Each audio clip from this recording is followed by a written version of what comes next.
Me? I'm Priscilla Mensa, and I'm Director in the Human and Infrastructure Capacity Development Directorate at the National Research Foundation. Great.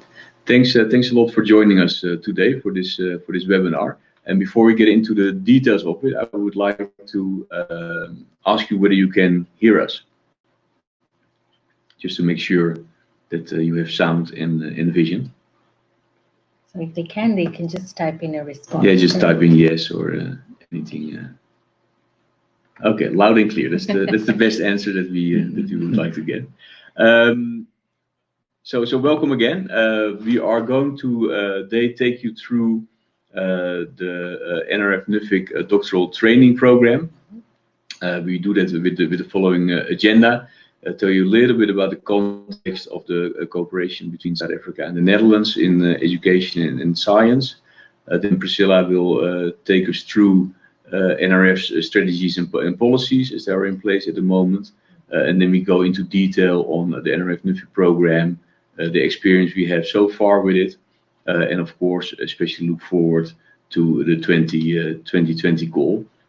So you get a good image on what the timeline is and what you already can do at this point to make it into a success for you and the South African applicant. First, a little bit about the cooperation between South Africa and the Netherlands. As some of you probably know, it's been a long-standing partnership, and especially since the end of apartheid in the 90s. The links between universities of the Netherlands and South Africa have been built in many different areas: capacity development, student mobility, but especially also in research collaboration. And this collaboration was further established and intensified by the signing of a bilateral memorandum of understanding between South Africa and the Netherlands in 2015, when the Dutch Prime Minister Mark Rutte visited South Africa. An MOU in the area of science and technology between the Dutch Ministry of Education, Culture and Science and the South African then Ministry of Science and Technology, and currently it's called the Ministry of Science and Innovation, Department of Science and Innovation.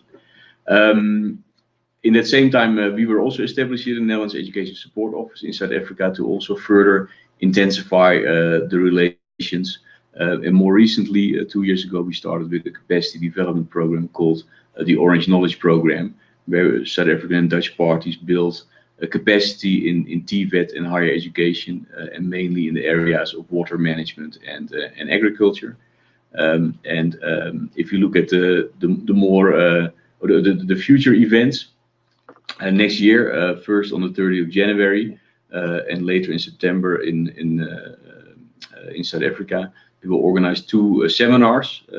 We call them South Africa Netherlands Education and Research Dialogues, first in The Hague, then in South Africa, probably in Pretoria, to bring together parties that work together from South Africa and the Netherlands, from knowledge institutions, from government, from companies, to make each other aware of what's going on in the knowledge cooperation between South Africa and the Netherlands, but especially to see where we can achieve synergies, for example, between the program that we discuss today at the NRF-Nuffic doctoral training program and the NWO NRF call for research proposals that will also take place in 2020. A little bit about my office, as we play a home game today. We are based currently in the NESA office, Priscilla and I. As said, established in 2015 because there was a lot of demand from the Dutch education sector to have also an office on the African continent, and South Africa was a very logical place to establish such a hub. The intense relations that I already mentioned, but also the investments made by the Dutch government in many cooperation programs in the past, the Dutch ministry thought it would be a good idea to also have an office in South Africa to further build on those relations. But what do we do here? Apart from the NRF-Nuffic doctoral training program, we are very active in reciprocal student mobility, so trying to motivate and fund South African students to study in the Netherlands for shorter or longer term, but also very much we focus nowadays on the mobility of Dutch students to South Africa for study, for research projects, for internships, etc. And last but not least, also from this office, we are implementing the Orange Knowledge Program for South Africa, Mozambique, Tanzania, and other countries in the region and on the continent. Priscilla. So capacity development is a good segue to talk about the mandate of the NRF, which is to promote and support research and human capacity development through funding and the provision of the necessary research infrastructure in order to facilitate the creation of knowledge, innovation, and development in all fields of science and technology. Part of our mandate is also to support and maintain national research facilities around the country. And in our expanded mandate, it's important that we create public awareness of the research that's funded by the NRF. South Africa has a national science and innovation system, and so our mandate includes promoting the development of that system and supporting government priorities. There are population groups in South Africa that have historically been marginalized or excluded from the knowledge enterprise. And so if we look at the demographic of the established researchers in the country, it's still predominantly white and predominantly male. There are strategies that have been developed at a national level and even at public universities to create a more enabling environment for the science system and a more inclusive environment for research. And in this regard, the NRF has a transformation framework which is built on 4 pillars as shown here.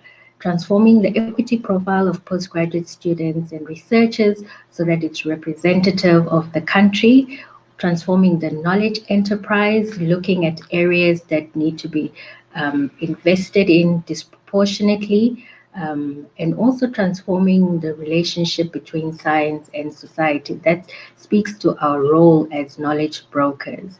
And then as an organization, ensuring that we are diverse and inclusive.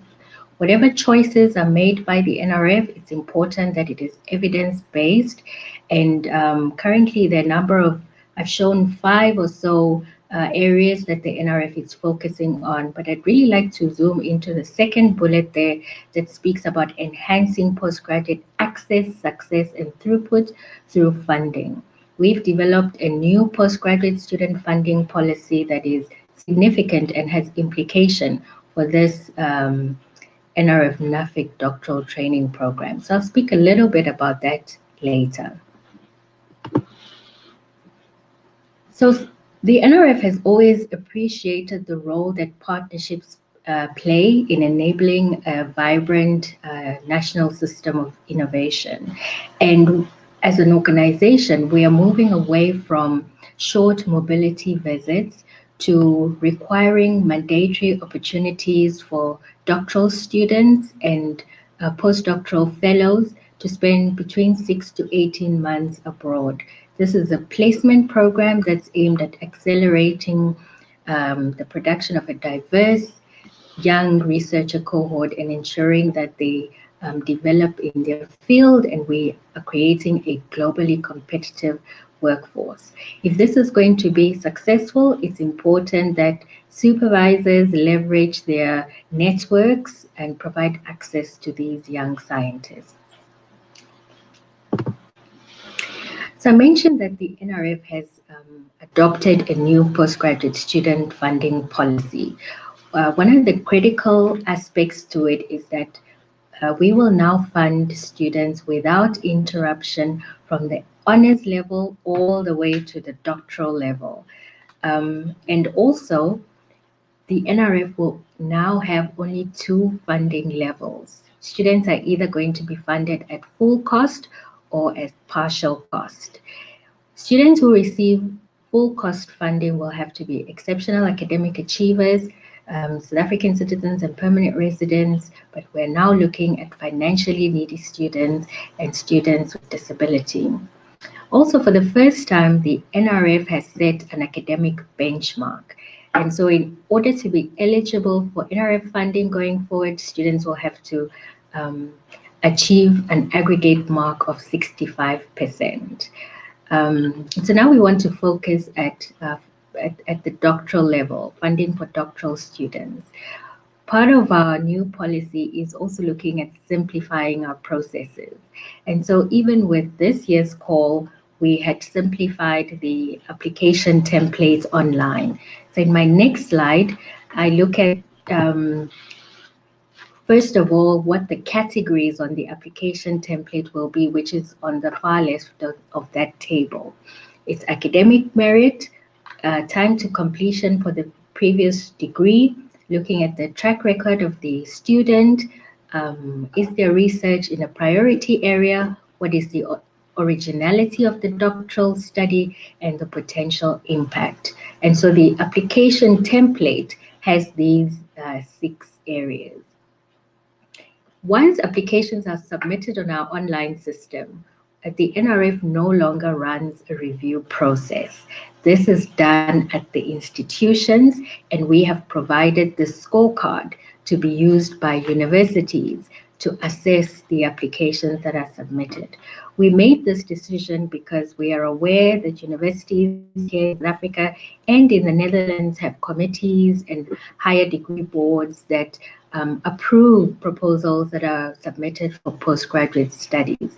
And so it was almost like a duplication for the NRF to review these applications. So from the next call, Mervyn, applications that are submitted will be reviewed at universities, but it's important for me to mention that there will be 2 modalities. So perhaps I will expand on it, Mervyn, when you speak about the split site and the single site, how the review processes will work. In order to monitor participation in NRF funding opportunities, we have set demographic targets, and these targets have been adjusted under our new postgraduate funding policy. It will now be 95% awards to South African citizens and permanent residents, with 5% reserved for students from SADC and the rest of the world. And our target for gender is 55% women. The South African target has then been disaggregated to 90% generic Black and the remaining white. Okay, next slide. Yeah, I think that's my part. Yeah, good. Maybe now on to the NRF-Nuffic doctoral training program. And thanks a lot, Priscilla, for sharing your policies and strategies. But by the way, for the participants on the Dutch side, here in Pretoria, we are talking to the screen. But if you want to actively participate by asking questions, feel free. We will see them popping up in our screen, and we can either answer them directly during the webinar, or we can ask Nelson and Fuchilo, who are sitting at the other side of the room here, to answer them by typing in the answer. So feel free to make it interactive. I mentioned already that in 2015 there was an MOU signed between the Netherlands and South Africa on science and technology. And as you know, an MOU is basically nothing more than saying that we like each other as countries and we want to work more together. So soon after, discussions were started, like, what can we actually do to intensify the cooperation? And one of the possibilities opened because of the already existing Desmond Tutu scholarship program from the VU University in Amsterdam that works very closely together with the NRF already on a similar program that was more between NRF and the VU. After the NRF indicated that they would like to open it up to more Dutch universities, and the VU also fully agreed with that. We started working on what is now the NRF-Nuffic doctoral training program. But I really would like to show our gratitude and say thank you to the VU for taking the initiative in first instance, because they were really the mothers and fathers of this NRF-Nuffic program that we see now. I think in 2017 we signed an agreement, NRF and Nuffic, and that's also the year that we launched the first call for. 2018 was the year we launched the first call for applications for the NRF-Nuffic doctoral training program. What are the goals of the program?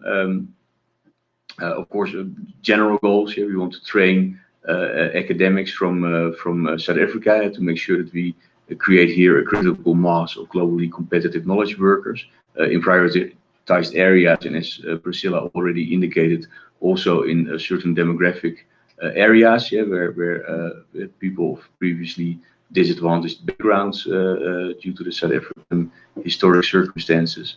But also very much from our perspective, we want to make sure that Dutch and South African universities intensify their cooperation on the individual researchers level, but also on an institutional level, and in that way also contribute to the bilateral research agenda between South Africa and the Netherlands. In the doctoral training program, we have two modalities, the single site mode, where a doctoral student from South Africa studies full-time for 4 years in the Netherlands, and the split site mode, in which South African students studies for 4 years in total, 3 years in South Africa, and 1 year in the Netherlands, spread out over several periods of time, a maximum 4, we said, I think, where they, for example, spend 3 months per year in the Netherlands and 9 months in South Africa to come in the end to a joint degree between a South African and a Dutch university. Mervyn, I wonder if I can speak about the review process at this point. So, under the split site mode, it means the application is submitted online, but there's a supervisor in the Netherlands and in South Africa. And so that application will be received by the South African university, and a panel of experts at the university will review the application using the scorecard provided. Under the single site mode, the application comes directly to the NRF, and the NRF will conduct the reviews. So, and then after that, there's a convergence and a final approval of the applications. Good, thanks. Very useful addition. So how the scholarship works is that it's aimed at full-time students. I think that's important to mention, that the program and the NRF does not want to invest in part-time students for 2 main reasons, but please add if I say it wrongly. One is that the NRF wants to build a new group of highly aspiring academics, and think that in young and full-time students this is easier to achieve, and also due to less good experience in the past with part-time students studying for their PhD abroad in terms of their completion rates. That's absolutely right. So it's all about focus. We want to support full-time students who will focus on just their studies, and also it reduces the time to completion. That's absolutely right. The scholarship program is a joint program where the NRF provides, let's say, the out-of-pocket costs, the airfare, living allowance, health insurance, visa costs, etc. And the Dutch university waives tuition and covers the research running cost of the student. And the split site mode I already mentioned. We'll visit the Netherlands for a maximum of 3 months per year over the 4-year periods. There's a question, Mervyn, about going into the 5th year. So typically, students receive 4 years of funding, but the NRF provides them 1 extra year to completion. So essentially, they have 5 years to complete the doctoral degree. The 5th year is without funding, though. Okay, good. And there was a question also whether you could say again how the review process works in split site mode. So the split site application has a South African and a Dutch supervisor, and that application gets submitted to the South African university. The South African university then constitutes a panel of reviewers and will review the application using the scorecard I showed you earlier to do the assessment. They then submit the list of students that are recommended for funding to the NRF. Under the single site mode, where there's just a Dutch supervisor, that application gets submitted directly to the NRF. The NRF constitutes a panel of reviewers as well that will review the application. And then we look at a list of all the recommended, all the applications that are recommended for funding and make a decision. And there's also a question on if the bulk of the program is done in the Netherlands, but also still with a South African university, should we apply for a full-time modus? So I think Our thinking behind the split site is that it's a joint degree, and a joint degree is only possible in the case where the institution in South Africa and the Netherlands have a memorandum of agreement for joint degrees. If that memorandum does not exist, it's not possible to support the split site mode. So then it would be a single site mode with external supervision, mentorship provided by the South African collaborator. Yeah, but no funding from your side for the travel to and from, right? That's correct. Yeah. Okay. Good. Shall I do this still? It's the outcome of the 2019 call. It's okay, I can do Yeah? it. So we put out a call for expression of interest in October 2018. And then we also put out, so that was in the Netherlands, right? And researchers in the Netherlands indicated their willingness to participate. And then in South Africa, we put out a pre-call announcement because we do know that the number of things that need to come together to enable a complete application. Students need to find the right supervisors abroad and perhaps a supervisor in South Africa as well. The official call opened on the 1st of April and closed on the 31st of May. And we're very pleased to say that there were 165 applications that were started, but 45 that were eventually submitted to the NRF. I'd like to mention that this shows that a lot of time is needed to complete an application. So students need to give themselves sufficient time. After the peer review process, only 37 were recommended for funding. And in the end, we approved 20 scholarships. So that's wonderful. There are a few questions in between. Let's take them one by one.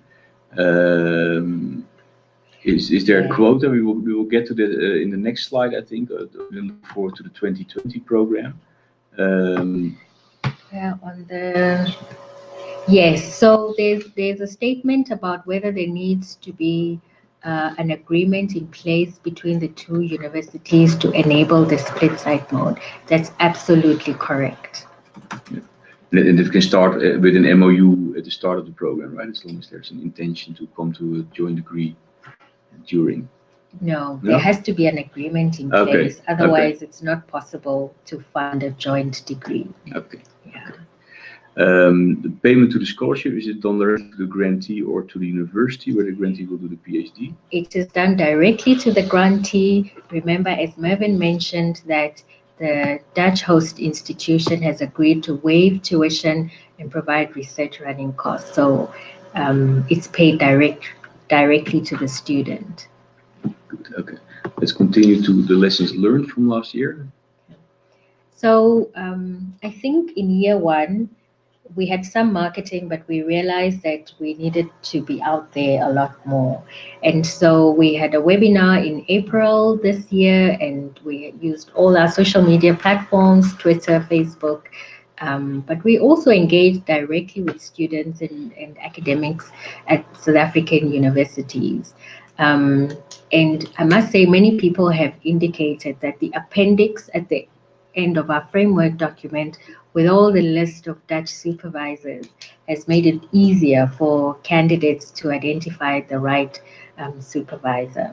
We've also received very good quality applications and a good number of applications from all the demographic groups, which has made awarding a lot easier. We note that the timeline when the call is open is quite short, and that's why we put out a pre-call ahead of time, address queries, assist people who are interested before the call actually opens. Something else I'd like to note is that we're aware that under the SA Netherlands bilateral agreement, there's an NRF-NWO bilateral research projects that are supported, but there's minimal funding for students. So I want to highlight that under our new process, if a Dutch researcher already holds a bilateral research grant, which has a unique identification number. They can provide that number to the student when the student completes an application, right? So then it makes it possible for us when we are making decisions on awarding of bursaries to match students who are being supervised by researchers who have NRF grants. If a supervisor has applied for a grant but does not know the outcome, the supervisor can provide the application reference number to the student, and that will still help us to link the two. So we are working on improving the synergy between this NRF-Nuffic doctoral training program and our bilateral research project. Yeah, we will use our seminar on the 30th of January in The Hague also to discuss this connection. We're currently building a program with NWO. If you're interested in joining, many of you will be already on the list, but if you're interested in joining, please drop us an email after this so we can put you on the list of invitees. It's for the 30th of January in The Hague. So then looking ahead to the 2020 call, we are aiming at awarding 25 scholarships. Priority is given to STEM disciplines, and because of the enhanced cooperation and scientific collaboration with the joint degree, there's growing preference for that modality. There was a call for expression of interest that was published mid-November, and we will put out a pre-call announcement as well this year. I see there's a question on whether there's a set number of candidates per mode. No, there isn't. Yeah. It's just that there's a preference. I think it's safe to say if we can award 25 scholarships in the joint mode, in the split mode, we will do that, and it falls in all the categories. Yeah. We don't expect that looking at the past, but it's a strong encouragement for you to work on a joint degree with your fellow universities from South Africa.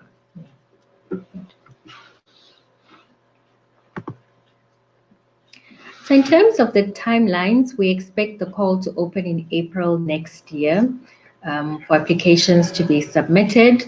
Universities have until August to assess the split site mode, but the end of June or mid-June is going to be set as the closing date for the single site mode to allow enough time for the NRF to finalize applications for single site mode.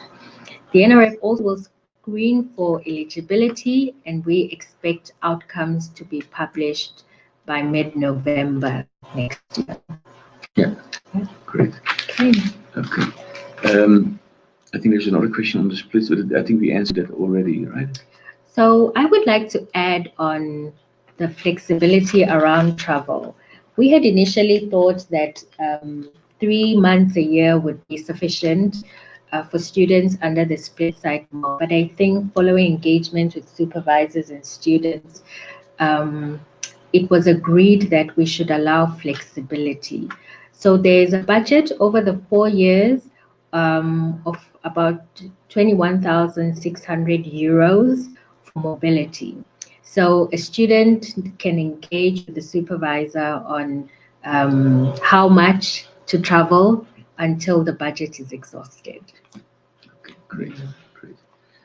Okay, and then I think that ends our part of the input, at least on the presentation side. We will remain online though. So, are there any further questions? There's a question of fieldwork I see from Bill Verhout from the ISS in Rotterdam. Yes, so the question on how about fieldwork in South Africa for students in full-time mode? Currently there isn't mobility available for that, and I think it's just an issue of affordability. The single site mode is already a lot more expensive than the split site mode, and so currently there's no provision made for students to travel to South Africa for data collection. There's a question on STEM and other fields. No, it does not mean that if you are not in STEM that is not worth your while. We said that 80% of the scholarships will be awarded in STEM, most likely, but that still leaves 20% for other fields. That's right. There were other questions. I think we have missed one question. Okay, let's go up. Yeah. If we can.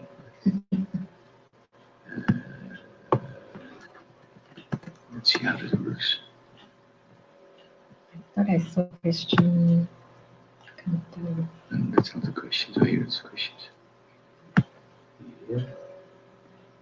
Filter.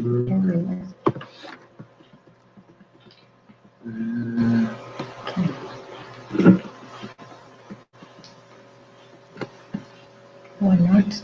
I think we're fine. There's a new message.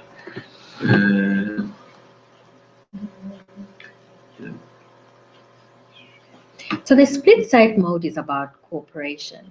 And there are a number of universities already in South Africa that have agreements with Dutch partners to enable joint degrees. So the university has a policy for joint degrees.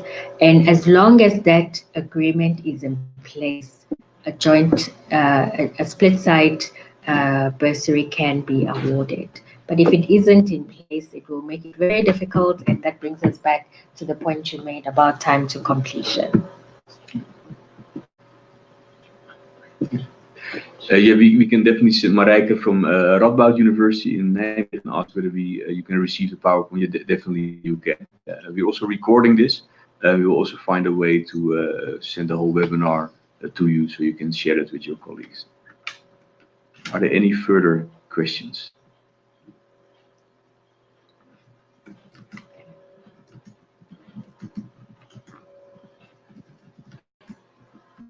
And if not, then we're going to thank you for your presence. We are calling you from very hot Pretoria. We have a heat wave going on here at temperatures up to 35 degrees, which might be a bit difficult to comprehend if you're in winter in the Netherlands. So I'm going to take off my jacket after this. Thank you for your attendance. Thank you, Priscilla, for coming to the NASO office today to share your information with the colleagues in the Netherlands. Yeah, it's wonderful. We're very happy and grateful for all the supervisors who participated in this. The program will not be successful without your support. So thank you. Yeah, and we are overwhelmed by the number of people. I think we are at 140 plus Dutch supervisors at the moment. Wow. And we will stay in touch with you, send you information, and if you want any info from us, feel free to send us an email at all times. Absolutely. Thank you. Bye-bye. Thanks a lot. Bye.